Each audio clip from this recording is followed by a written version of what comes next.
So today I'm at Young Cemetery again, and I'm exploring some more pioneer history, and there's some very, very interesting stories in this cemetery. In fact, there's one story that connects to a former president of the United States. There are relatives of that president buried here in this cemetery. So come along and join me. This is going to be a fascinating one. The first story we're going to explore is that of Harlan Potter. I discovered a short biography written about him in the Biological Review of Calhoun County, Michigan, which was published in 1904. He was born in the town of Marion in Wayne County, New York in November 1838, and his family could trace their English lineage back 400 years. His father was an immigrant, and he grew up on the farm, learning to work the fields on hot, sunny days while plowing and planting. As a young man, he attended school in Marion and also learned the trades as a painter, carpenter, and joiner. He continued to work in the trades until he came to Michigan, first in 𝗧𝗹𝗲𝘀𝗁 County in 1857, where he worked for one season and then returned to New York. He remained in New York until 1864, when he moved to Pennsylvania, where he followed his trade in the oil region. He later moved to Toledo, Ohio, and then to Adrian, Michigan, and following that, he eventually made his journey westward, ultimately settling in Battle Creek. His work in Battle Creek was vigorously undertaken, and through his untiring energy, he saved enough money to purchase a 112-acre farm in 1873. He developed this into an enterprising farm complete with modern buildings in its day and using the most modern progressive machinery of the time. In 1860, he had married Harriet Howell, who had traveled with him by his side through all of his journeys through sorrows, adversity, and prosperity. Together they had one daughter whom they named Carrie Marie. Harriet Potter was also regarded as a dedicated and hard worker in the community, and she passed away in 1903. Harlan would live another 2 years and then pass away in 1905. He was considered by all who knew him to be a well-respected man in the community who was the architect of his own fortunes. The next family we're going to look at are the Crothers.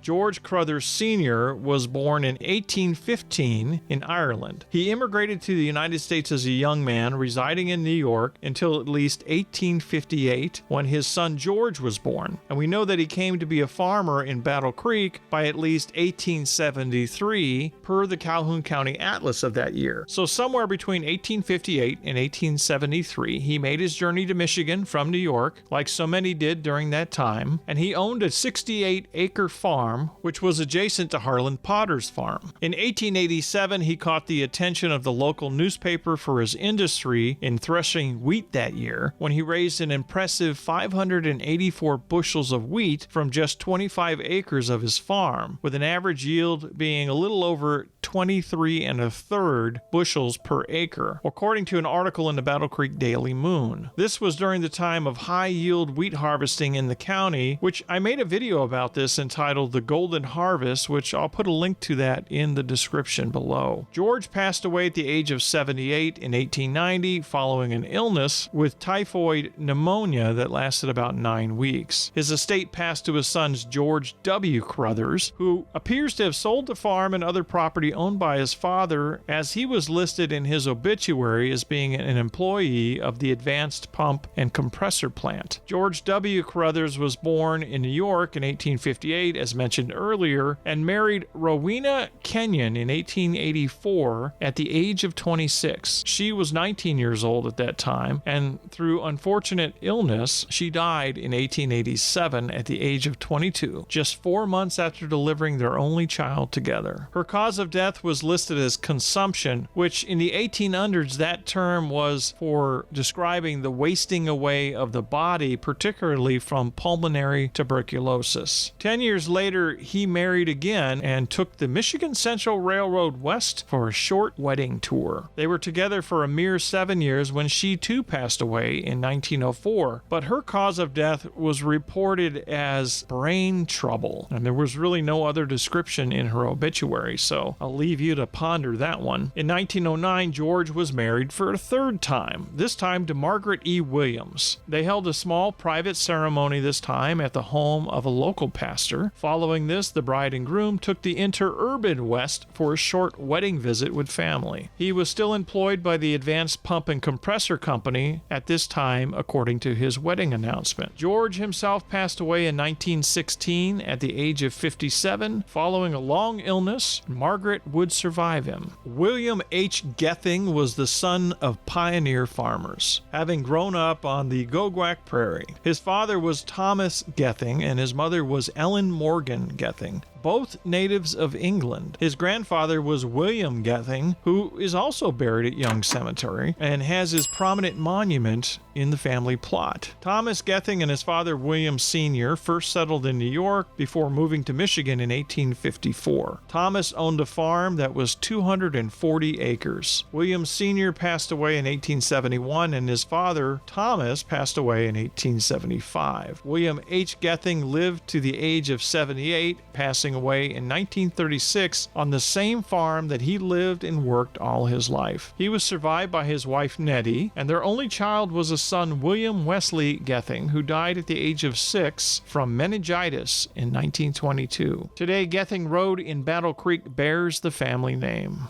In an article written by pioneer historian A.D.P. VanBuren in the Battle Creek Journal on April 7, 1875, he gives his account of some of the earlier settlers that arrived in the Battle Creek area in 1836. And on that list, among several others, are Luther Olds, Arthur Cuscadin, and Ephriam T. VanBuren, who were all buried at Young's Cemetery. Now, let's take a look at these three pioneers.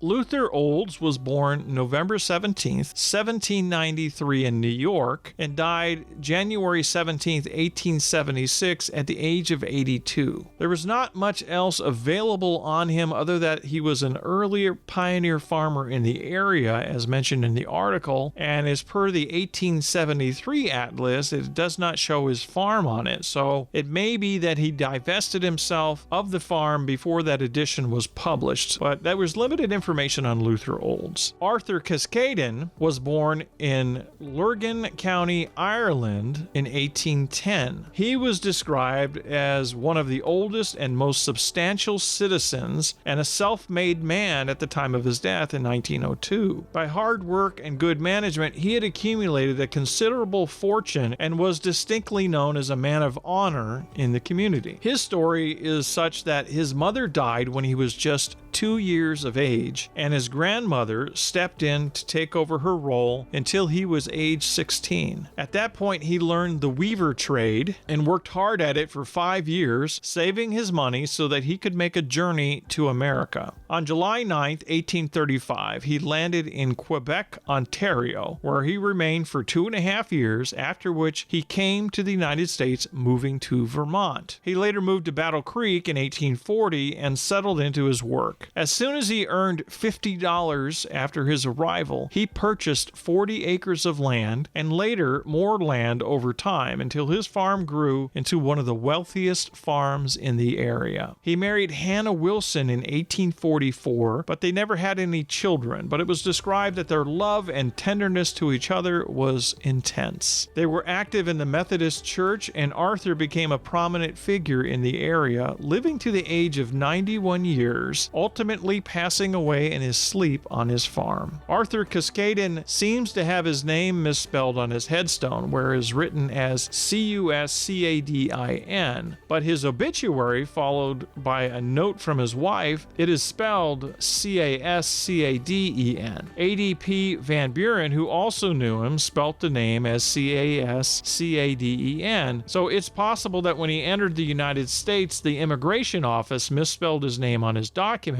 and in those days when that happened, you were basically stuck with the new spelling on all of your legal documents, which could be why his name appears the way it does on his headstone. His family may have decided to spell his name on his headstone as it really was back in Ireland. In our next story, according to a book entitled American Biographical History of Eminent and Self-Made Men, Michigan volume, published in 1878, there is mention of Ephriam Van Buren, along with his youngest son, Anson 𝗬𝗂𝗧 VanBuren, also known as A.D.P. VanBuren, the author of the above article that I mentioned. Now, Ephriam Tobias VanBuren was born in Kinderhook, New York in 1781, and he was of Dutch descent and belonged to one of the old baronial families of Columbia County, New York. He was described as a man of vigorous constitution, strong intellect, and retentive memory. And he was also the cousin of President Martin Van Buren, who was 1 year younger than he was, and he furnished much of the means in which the future president obtained his education. Both grew up in the Dutch Reformed Church in Kinderhook, New York. Now, it should be noticed that I also found another article published in the Battle Creek Enquirer and News on August 29, 1948, which cited that Ephriam was an uncle of Martin Van Buren instead of a cousin, as described in the 1878 reference. In either case, there was only a 1 year difference between them in age, which Ephriam being the older one of the two. His wife, Olive J., was considered to be a woman of excellent character and sterling virtues, and she was a relative of John J., the first Justice of the Supreme Court in the United States. In 1836, the Van Burens, with their family of 9 children, left the town of New York Mills in Oneida County, New York, and made their journey to Battle Creek. The children lived the life of pioneers. It was during those years that A.D.P. Van Buren drew so many personal experiences that he lived or learned from others, which he would record later. Olive passed away in 1845, and Ephriam died on February 2nd, 1863. Here is where their land was on the 1873 atlas, which was owned at that time by one of their sons, Ephriam Jr., and you can see there was a couple of different parcels here. Their youngest son, A.D.P. Van Buren, was well known in Battle Creek as the father of the Battle Creek Union School, which once stood on the corner of North McCamley and Champion Street in 1850, and he served as the first principal. He would later teach at Western Michigan University until 1857, where he then took a teaching job in Mississippi for 1 year before returning to Michigan and residing in Galesburg. He became a well-known historian of both Kalamazoo and Calhoun County. A.D.P. Van Buren was a prominent writer in the Pioneer collections and authored several articles and a few books on Pioneer society. He was considered a welcome guest in any intellectual circle of society in Michigan until his death in 1892. He's buried at Oak Grove Cemetery in Galesburg, Michigan. His biographical works on the early pioneer period in Calhoun and Kalamazoo counties are used by many historians today when citing this period, myself included. And it's also interesting to note that in 1829, when the lower counties of Michigan were organized, Van Buren County was named after Martin Van Buren, who at the time was serving as Andrew Jackson's Secretary of State. He would later, in Jackson's second term, become vice president. Ephriam and his family moved to Michigan in 1836, and a year later his cousin Martin became president of the United States in 1837. Martin Van Buren would die in 1862, 1 year before Ephriam, at the age of 79. Martin Van Buren is sometimes referred to as Old Kinderhook as a nickname, which draws from his early origins in Kinderhook, New York, where Ephriam was also raised. So that's some very interesting history from Young Cemetery. So that's going to conclude today's journey through history at Young Cemetery here in Battle Creek, Michigan. If you liked today's video, please take a minute to hit the like button, subscribe to the channel, and share the video with others. And if you have time, check out my podcast, Tales of Southwest Michigan's Past. Thanks for watching.